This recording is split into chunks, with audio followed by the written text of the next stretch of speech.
Paper आ चुका है और मन में सिर्फ एक ही शंका है कि क्या जो मैं क्वेश्चंस कर रहा हूं, क्या जो मैं कॉन्सेप्ट पढ़ रहा हूं वो पेपर में आएगा भी या नहीं आएगा। इसी शंका को दूर करने के लिए हमने जो अपने सीरीज चलाई है कि हर चैप्टर के मोस्ट इंपोर्टेंट क्वेश्चंस या फिर ऐसे क्वेश्चंस जो पेपर में आने ही आने वाले हैं, उस सीरीज का ये अगला चैप्टर है जो कि बायोलॉजी का है।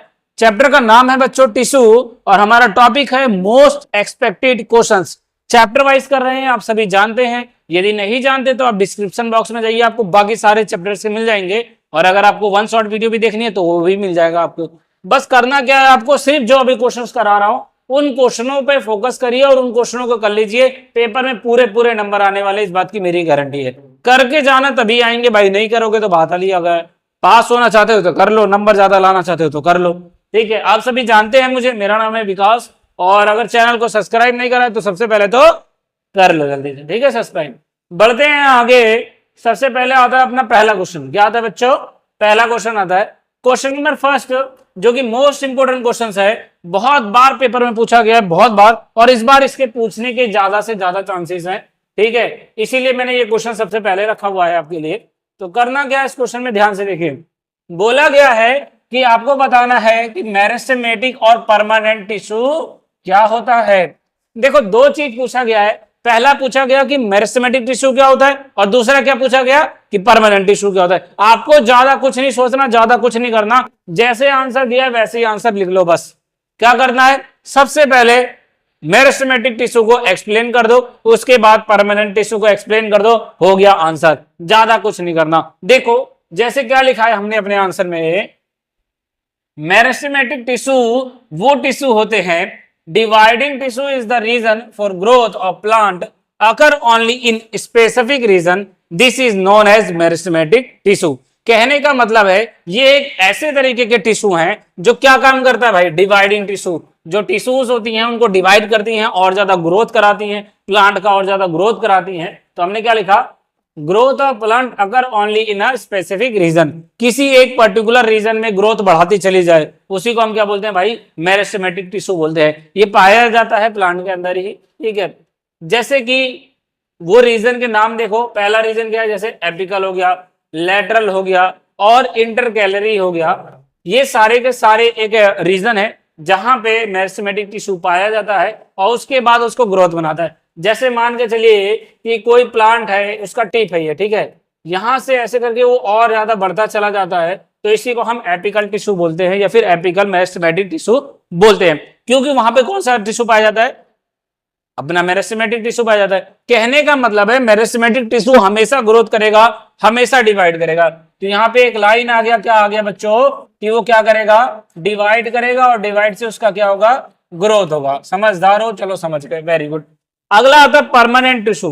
देखो नाम से ही दिखा रहा है कि क्या है ये बच्चों, परमानेंट है। मतलब कि एक बार जो टिश्यू बन गया सो बन गया, परमानेंट ही रहने वाला है। तो क्या बोला गया, the cell formed by meristematic tissue later lose the ability to divide as a result permanent tissue is formed।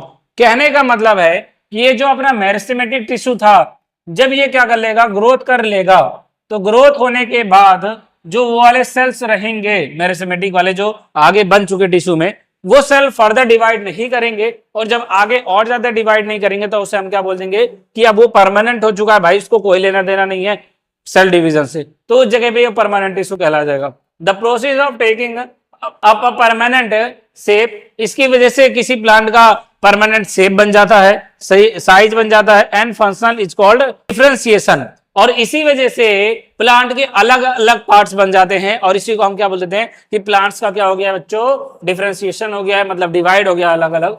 This also lead to the development of permanent tissue, और यही परमानेंट टिश्यू की वजह से होता है। तो बेसिकली आपको कुछ नहीं करना, बस दोनों को एक्सप्लेन कर देना है, बस ज्यादा कुछ नहीं करना। मेरे हिसाब से समझ आया होगा कि दोनों क्या होता है। नेक्स्ट क्वेश्चन देखिए, जो बहुत बार पूछा गया है, बहुत बार पूछा गया है।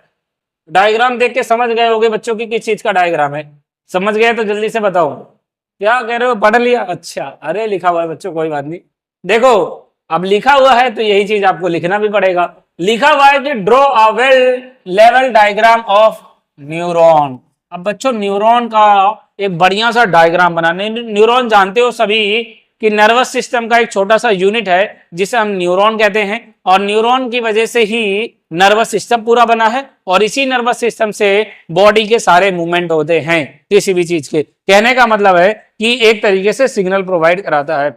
न्यूरॉन में बेसिकली 1, 2 और 3, मतलब कहने का मतलब है एक पार्ट ये हो गया, एक पार्ट ये हो गया और एक पार्ट ये हो गया। सिर्फ ये 3 ही पार्ट होते हैं न्यूरॉन में, और इन्हीं को कैटेगराइज करना है। जो सबसे आगे वाला होता है उसको हम बोलते हैं डेंड्राइट्स। क्या बोलते हैं बच्चों? डेंड्राइट।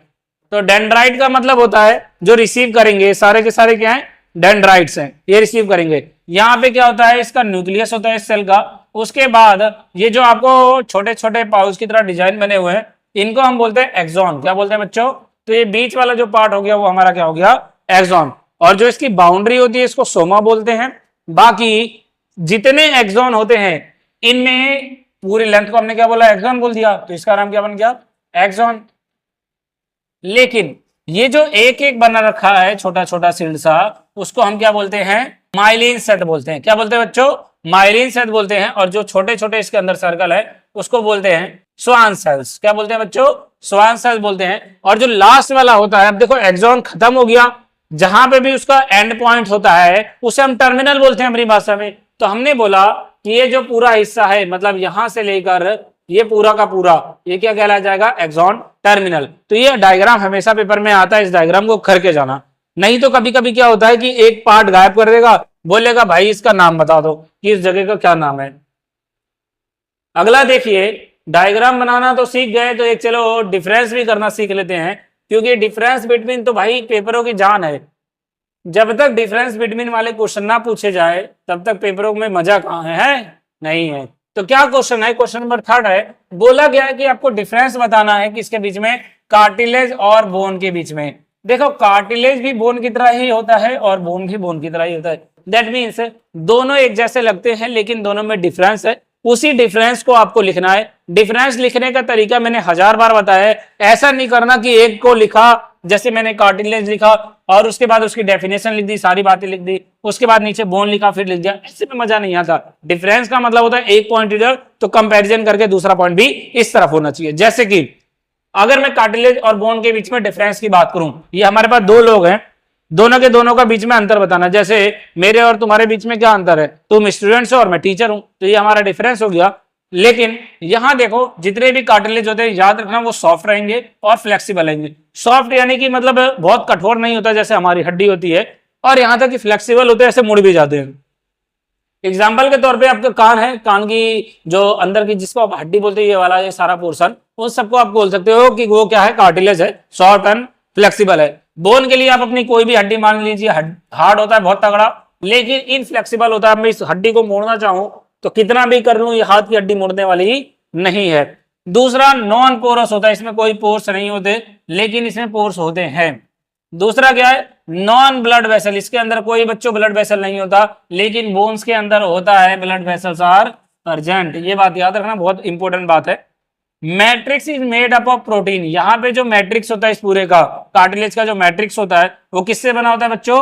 प्रोटीन से बना होता है। लेकिन अगर हम बोन की बात करें तो matrix is made up of salt. किसका किसका बनता है भैया? कैल्शियम और मैग्नीशियम का जो सॉल्ट होता है। मतलब आपने सुना होगा कि कैल्शियम हो गया, मैग्नीशियम हो गया, इनके जो सॉल्ट्स होते हैं इन्हीं से बोन्स बना जाता है। तभी तो बोला जाता है कि बोन फ्रैक्चर होता है तो उसको ठीक करने के लिए पीओपी का इस्तेमाल किया जाता है, जानते हो ना। तो ये था दोनों में डिफरेंस, और डिफरेंस आता है पेपर में, इसको देख लेना। बढ़ते हैं बिना देरी करे हुए अपने नेक्स्ट क्वेश्चन पे। That means question number 4। Question number 4 है, how many types of elements are present in the phloem. आपको बताना है, आपने फ्लोएम पढ़ा होगा, आपने जाइलम, फाइलम और फ्लोएम पढ़ा है, आप सभी ने सुन रखा हो, सुना है ना? अरे ये मत बोल देना कि नहीं सुना, नहीं तो गोली से दाग दूंगा। सुन ही रखे होगे, ठीक है। जाइलम और फ्लोएम यानी कि प्लांट की वो ऐसी जड़, वो ऐसी चीज, जड़ मतलब वो वाला रूट मत समझ लेना, प्लांट का एक ऐसा बेस जिसपे पूरा प्लांट टिका हुआ है, वो जाइलम और फ्लोएम ही है। हमने बोला कि क्वेश्चन में बताना है कि फ्लोएम के अंदर कौन कौन से एलिमेंट्स होते हैं। तो सबसे पहले बोला गया लगभग 4 तरीके के एलिमेंट्स पाए जाते हैं फ्लोएम के अंदर, जिसमें से पहला है सीव ट्यूब। क्या नाम है इसका बच्चों? सीव ट्यूब नाम है। Help in conduction of food material, यानी कि फूड मटेरियल को बनाने के लिए, ठीक है, कंडक्शन करने के लिए जो काम इस्तेमाल करता है उसका नाम क्या है भाई, सीव ट्यूब है। दूसरा है कंपेनियन सेल, इनके अंदर एक और क्या होता है भाई, कंपेनियन सेल्स होते हैं। कंपेनियन सेल्स का काम होता है जितने भी सीव ट्यूब हैं, it help sieve tube in conduction of food material. अब सीव ट्यूब ने तो अपना बना दिया, लेकिन उसको मदद कौन करता है, कंपेनियन सेल मदद करता है। अगला अगला आता है अपना फिल्म पैरेन्काइमा। पैरेन्काइमा क्या करता है भाई, स्टोरेज का काम करेगा, स्टोर भी तो करने वाला कोई होना चाहिए। उसके बाद आता है अपना फिल्म फाइबर। फाइबर क्या करता है, प्रोवाइड्स मैकेनिकल सपोर्ट। अगर भाई मैकेनिकल सपोर्ट नहीं रहेगा तो वो ट्रांसपोर्टेशन मतलब काम कैसे कर पाएगा, कोई भी चीज काम करने के लिए एक अपना सपोर्ट चाहिए होता है, जिसको हम क्या बोलते हैं, मैकेनिकल सपोर्ट। तो ये 4 मेनली इसके पार्ट्स हैं फिल्म के, जिन पे पूरा फिल्म टिका हुआ है। तो ये पेपर में आता है, इसको भी कर लेना। अगला देखिए, बार बार हमने कहा कि डिफरेंसेस बिटवीन बहुत इंपॉर्टेंट है बच्चों। कुछ डिफरेंसेस ऐसे होते हैं जो पेपर में आने ही आने वाले हैं। जैसे बोला गया है कि डिफरेंस बताना आपको, किसके किसके बीच में बच्चों बताना डिफरेंस, वॉलंटरी और इनवॉलंटरी मसल्स के बीच में बताना है। और याद रखना दोनों का एक एक एग्जांपल भी लिखना है। अब इसमें 2 चीज पूछा गया, पहले तो आपको डिफरेंस निकाल देना है, दूसरा लास्ट में आप क्या करोगे, इसका एक एग्जांपल लिख दोगे। जैसे कि हमने बोला सबसे पहले आंसर लिखते कैसे, देखो बच्चों, सबसे पहले लिखा आंसर, उसके बाद अपना हेडिंग डाला, difference between voluntary and non voluntary muscles are given below. इसका मतलब ये होता है कि इस लाइन में हमने ये दिखा दिया कि आप नीचे देखिए सब कुछ लिखा हुआ है। पहला टॉपिक है अपना बच्चों क्या है, वॉलंटरी मसल्स। दूसरा है बच्चों इनवॉलंटरी मसल्स। 2 तरीके की मसल्स होती है। वॉलंटरी मसल्स की अगर हम बात करेंगे तो ये बोन से अटैच होती है। किससे अटैच होती है बच्चों, बोन से अटैच होगी। तो हमने क्या लिख दिया, voluntary muscles are attach to the bones. लेकिन ये जो होती है इनवॉलंटरी मसल्स, ये किससे अटैच होती हैं, विसरल ऑर्गन से। किससे अटैच होती हैं, विसरल ऑर्गन से अटैच होती हैं। लेकिन अगर अब हमने इसके सेकंड पॉइंट की बात करी, 1 पॉइंट लिख लो, 2 पॉइंट लिख लो, और ये 3 पॉइंट लिख लो, और ये चौथा। दूसरे पॉइंट की बात करें, we can move these muscles by conscious will and help in the body movement. कहने का मतलब है इसी वॉलंटरी मसल्स की वजह से ही हम मूवमेंट कर पाते हैं, अपने बॉडी के मूवमेंट को बना सकते हैं। ठीक है, मतलब मसल्स की वजह से ही हम मूवमेंट कर सकते हैं। कैसे, क्योंकि अटैच होती है किससे भाई, बोन से अटैच होती है। तो बोन से अटैच होंगी तो बोन ही क्या कराता है, मूवमेंट कराता है। लेकिन इसमें क्या होता है, ऐसा नहीं होता। तो हमने क्या लिख दिया, we can not move these muscles by conscious will. तो हम इसको अपने विल से घुमा नहीं सकते। अगला क्या है, तीसरा point, the cell are long. जो इसके सेल्स होते हैं वो लॉन्ग भी शेप के पाए जा सकते हैं, सिलेंड्रिकल भी पाए जा सकते हैं, ठीक है, अनब्रांच्ड भी पाए जा सकते हैं, एंड मल्टी न्यूक्लिएटेड भी पाए जा सकते हैं। ये किसके हैं, वॉलंटरी वाले के। लेकिन अगर इनवॉलंटरी की बात करें तो इसमें ऐसा कुछ नहीं होता, वो सारे के सारे यूनिसेलुलेटेड होते हैं, वो सॉरी यूनि न्यूक्लिएटेड होते हैं, मतलब एक ही न्यूक्लियस रहेगा उसमें। और सारे के सारे कैसे रहेंगे भाई, स्मूथ मसल्स रहेंगे। कैसे रहेंगे बच्चों, स्मूथ मसल्स रहेंगे, कोई हार्ड मसल नहीं रहेगा, स्मूथ मसल रहेगा। एग्जाम्पल के देख लीजिए, मसल्स प्रेजेंट इन लिम्स, हमारे लिम्स में जो भी मसल्स प्रेजेंट होते हैं उसको बोल दिया। और इनवॉलंटरी की बात कर दी हमने, तो कौन से मसल्स हो गए, जैसे जो हमारे हार्ट मसल्स हैं, मतलब हमारे दिल में पाए जाने वाले। तो अपने 5 क्वेश्चन हो गए हैं। आगे बढ़ते हैं बच्चों, डिफरेंसेस तो आप लोगों ने कर लिया, समझ आ गया। आगे देखिए, नेक्स्ट क्वेश्चन है क्वेश्चन नंबर 6। और क्वेश्चन नंबर 6 में बोला गया, write down the identifying feature of connective tissue. आपको सबसे पहले बताना है कि हम कैसे पहचाने कि ये कनेक्टिव टिश्यू है। तो पहचानने का तरीका आपको बताना पड़ेगा, मतलब आइडेंटिफाइंग फीचर बताना पड़ेगा। दूसरा है, state any one major difference between ligament and tendon, मतलब लिगामेंट और टेंडन के बीच में कोई भी एक डिफरेंस आप बता सकते हैं बस। तो 2 पार्ट में बांटा गया है। पहला आपको आइडेंटिफिकेशन बताना है कनेक्टिव अपना टिश्यू का, और दूसरा क्या बताना है, लिगामेंट और टेंडन के बीच में क्या डिफरेंस है। तो हमने कहा आइडेंटिफाइंग फीचर पढ़िए सबसे पहले तो कनेक्टिव टिश्यू की। क्या क्या आइडेंटिफिकेशन हो सकती है, देखो आइडेंटिफिकेशन का मतलब होता है किसी भी चीज को हम कैसे पहचाने। तो क्या बोला गया कि कनेक्टिव टिश्यूज कनेक्ट्स, ये क्या क्या करती है, कनेक्ट करती है, सपोर्ट करती है, बाइंड करती है, मतलब बांधती भी है, कनेक्ट भी करती है और सपोर्ट मजबूती भी देती है different organ and tissue of the body. अलग अलग ऑर्गन्स, अलग अलग ऑर्गन जो हमारी बॉडी में पाए जाते हैं उन सबको कनेक्ट करके रखती है। और क्या बोला गया, it has few living cells, इसके पास कुछ लिविंग सेल्स भी होती है, लार्ज अमाउंट ऑफ इंटरसेलुलर, और बहुत ज्यादा अमाउंट में नॉन लिविंग वाले भी होते हैं, जिनको हम क्या बोलते हैं, मैट्रिक्स। क्या बोलते हैं बच्चों? मैट्रिक्स बोलते हैं। मैट्रिक्स में भी लिक्विड, अब ये मैट्रिक्स जो होता है बच्चों लिक्विड भी हो सकता है, जेली लाइक भी हो सकता है और सॉलिड भी हो सकता है, कुछ भी हो सकता है, depending on the type of connective tissue. ये डिसाइड करता है कि किस तरीके का हमने कनेक्टिव टिश्यू लिया है। जिस तरीके का हम कनेक्टिव टिश्यू लेंगे उसका जो मैट्रिक्स रहेगा बच्चों वो उसी का तरीके का रहेगा। या फिर लिक्विड हो सकता है, ठीक है, या फिर क्या हो सकता है बच्चों, जेली लाइक हो सकता है, या फिर क्या हो सकता है, सॉलिड हो सकता है। तो ये लो सॉलिड हो गया और एक क्या है, जेली लाइक। तो हमने कहा कोई सा भी हो सकता है इनमें से, डिपेंडिंग ऑन द मैट्रिक्स है। क्या बोला गया, ये क्या क्या देता है बच्चों? देखो सबसे पहले तो ये सपोर्ट प्रोवाइड करता है, ये बात अपने दिमाग में बिठा लो कि क्या करेगा, कनेक्टिव है, सपोर्ट प्रोवाइड करेगा। सपोर्ट के साथ बच्चों ये स्ट्रेंथ भी देगा, सपोर्ट भी देगा और फ्लेक्सिबिलिटी भी देगा। अब आता है लिगामेंट और टेंडन के बीच में क्या डिफरेंसेस है। देखो डिफरेंसेस के लिए हमने क्या बोला कि पहले तो फीचर ले लो, दूसरा फंक्शन ले लो और इलास्टिसिटी ले लो। फीचर की बात करते हैं तो लिगामेंट की बात कर रहे हैं और एक टेंडन की बात कर रहे हैं। सबसे पहले फंक्शन की बात करो। फंक्शन का काम होता है, देखो कनेक्ट बोन टू बोन। जितने भी लिगामेंट रहेंगे वो एक हड्डी को दूसरी हड्डी से जोड़ेंगे, मतलब हमारी एक बोन्स को दूसरी बोन से जोड़ते हैं, उनको हम लिगामेंट कहते हैं। बहुत ज्यादा इलास्टिक होता है, ये बात याद रखना, बहुत ज्यादा इलास्टिक होता है। दूसरा क्या है, अब इसमें इलास्टिसिटी की कोई जरूरत ही नहीं है टेंडन में। क्यों? क्योंकि इसका काम ही है बच्चों मसल्स और बोन्स को कनेक्ट करना आपस में। तो मसल्स और बोन्स को आपस में कनेक्ट कर दिया तो लेस इलास्टिक हो गया और टफ हो गया, मतलब टाइट हो गया, हार्ड मान सकते हैं, ठीक है, एक तरीके से। तो ये था हमारा क्वेश्चन नंबर 6। क्वेश्चन नंबर 7 देखिए जो कि पूछा गया है, बोल रहा है कि व्हाई डज एन ऑर्गेनिज्म, किसी ऑर्गेनिज्म की अगर हम बात करें तो ऐसा क्यों होता है, मतलब अब देखो पूछा गया क्या है, व्हाई डू एन ऑर्गेनिज्म, जैसे कि प्लांट हो या फिर एनिमल्स हो, required different types of cells in the body. कहने का मतलब है कि अगर मैं बात करूं एनिमल की, क्या मैंने बात करी भाई, एनिमल्स की बात कर दी, या फिर मैंने बात करा बच्चों प्लांट्स का बात करा, तो इन लोगों को डिफरेंट डिफरेंट सेल्स की क्यों जरूरत पड़ गई, क्या आवश्यकता पड़ गई, क्यों नहीं एक ही सेल से सारे काम हो गए, अलग अलग सेल्स की जरूरत ही क्यों पड़ी। तो देखो आसान भाषा में तो आप लोग आंसर समझ चुके होंगे, समझ गए हो ना, वेरी गुड। चलो नहीं समझे तो आगे देखो, बोला गया कि अगर ऐसा क्वेश्चन पूछा जाए तो भाई सिंपल सीधा है, सीधे डायरेक्ट आंसर दे दो कि आपको पता है अलग अलग ऑर्गन्स होने चाहिए, अलग अलग चीजें होने चाहिए, बॉडी का टाइप रेंज अलग है। तो बोला any organism will have a wide range of the cell type. हम किसी भी एनिमल्स की बात करें, अगर मान के चलिए कि उसकी बॉडी में बहुत सारे तरीके के ऑर्गन्स हैं, क्या है, बहुत सारे तरीके के ऑर्गन्स हैं, या फिर बहुत सारे तरीके के सेल्स हैं, या तो बहुत सारे तरीके के टाइप्स हो गए। दिस इज बिकॉज, ऐसा इसलिए होता है, each cell type specializes in one particular function. कहने का मतलब है कि अगर मैं यहाँ पे एक सेल लिखूं, क्या लिखा बच्चों मैंने, सेल लिखा, और यहाँ पे एक वर्ग लिखता हूं, वर्ग बोले तो काम, कोई भी सेल है अगर वो ये वाला काम करता है तो जो सेकंड वर्क होगा वो इसको नहीं कर पाएगा। क्या कर पाएगा?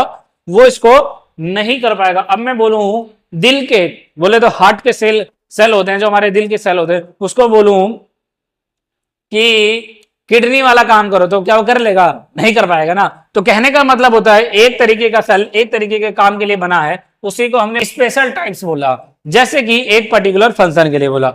मान के चलिए for the proper working of organism many functions like, अब उसको बहुत सारे तरीके के काम करने हैं, जैसे हो गया ट्रांसपोर्टेशन करना है, किसी बंदे को कहीं पे जाना वाना है, किसी एनिमल्स को ट्रांसपोर्टेशन करना है, इम्यूनिटी हो गया अपनी बीमारी को बचाने के लिए, स्ट्रेंथ हो गया, एक्सेट्रा, ऐसे बहुत सारे काम होते हैं। आप और भी काम कमेंट में बताइएगा कि और कौन कौन से काम होते हैं। Are needed to be perform properly, यानी कि अगर मैं वो सारे के सारे काम की बात करूं तो मेरे को अलग अलग सेल की जरूरत पड़ने वाली है, अलग अलग सेल्स की जरूरत पड़ने वाली है, ताकि वो हर एक पर्टिकुलर काम को कर सके। तो बस आसान भाषा में ये कह सकते हो कि ऐसे सेल्स होने चाहिए जो अलग अलग तरीके के काम कर सके, ताकि हमारी बॉडी स्टेबल रहे, अच्छे से रहे और सारे काम कर सके। बस यही आवश्यकता है अलग अलग तरीके के, वरना बहुत सारे मल्टी सेलुलर की जगह पे यूनिसेलुलर ऑर्गेनिज्म भी होते हैं। आपने सुना होगा बहुत सारे जिनके अंदर सिर्फ एक सेल्स होता है और उसी सेल से उनका पूरा कारोबार चलता है। ऐसा नहीं होता, देखो ऐसा कब होता है? जब सिंगल सेल है, लेकिन हमारी तरह मल्टीपल सेल है तो नहीं होगा। क्वेश्चन नंबर 8 देखो, how are messages conveyed from one place to another within the body. कह रहा है कि अगर कोई मैसेज है तो बॉडी के एक प्लेस से दूसरे प्लेस में जाने के लिए, जैसे मान के चलिए ए पोजीशन है, ये बी पोजीशन है, फिजिक्स नहीं पढ़ा रहा, बायोलॉजी पढ़ा रहा हूँ, यहाँ से यहाँ तक जाने के लिए, मैसेज के जाने के लिए किस चीज की जरूरत पड़ती है? आप सभी ने चुटकी बजाते ही समझ गए होंगे कि मैसेज पहुंचाने का सिर्फ और सिर्फ एक ही काम है, nervous system, nervous system, nervous system, है कि नहीं? तो नर्वस सिस्टम किस पे डिपेंड करता है? न्यूरॉन्स पे डिपेंड करता है। यानी कि अगर मैं टोटली बात करूं तो नर्वस सिस्टम ही सब कुछ मैसेज पहुंचाता है। तो क्या बोला? नर्वस टिश्यू इज मेड, हमने पहला ही लाइन बोल दिया कि नर्वस, नर्वस मतलब शर्माने वाला नर्वस नहीं है, ये नर्वस नाम है। तो nervous tissue is made up of neurons, किसका बना है बच्चों? न्यूरॉन्स का, जिसका भी डायग्राम देखा था, याद आया ना?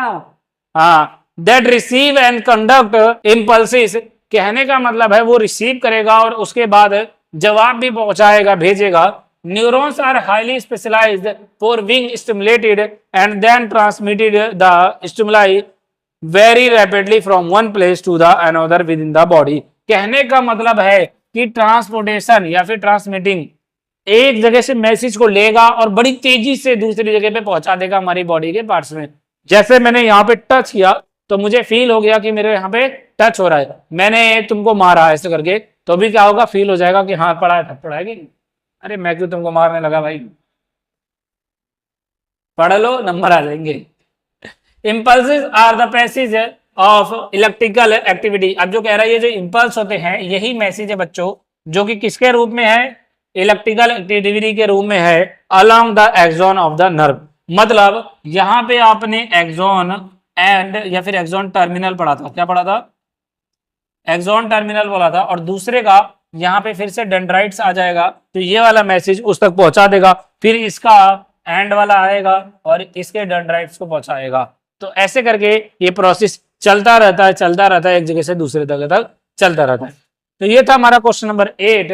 बात करते हैं क्वेश्चन नंबर 9 की। बहुत बच्चों वाला क्वेश्चन है, आपने देखते ही समझ गए होंगे, अरे क्या आ गया, तो हलवा आ गया। बच्चों ये पेपर में आ जाता है, इसीलिए दिया है मैंने, चाहे हलवा हो या कैसा भी हो। बहुत लोगों को अभी नहीं पता चला है, लेकिन कोई बात नहीं, अभी पता चल जाएगा। ग्रीन नहीं, रेड कलर लेंगे।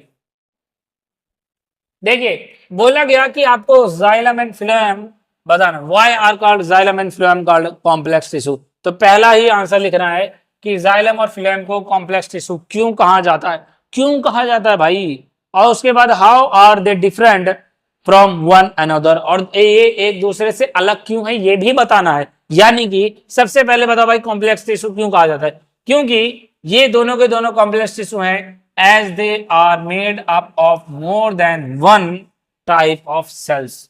यानी कि ये अलग अलग तरीके के सेल्स से बने हुए हैं, इसीलिए इनका नाम पड़ गया बच्चों कॉम्प्लेक्स टिश्यू से बने हुए हैं। क्या ये कॉम्प्लेक्स टिश्यू होते हैं? ठीक है।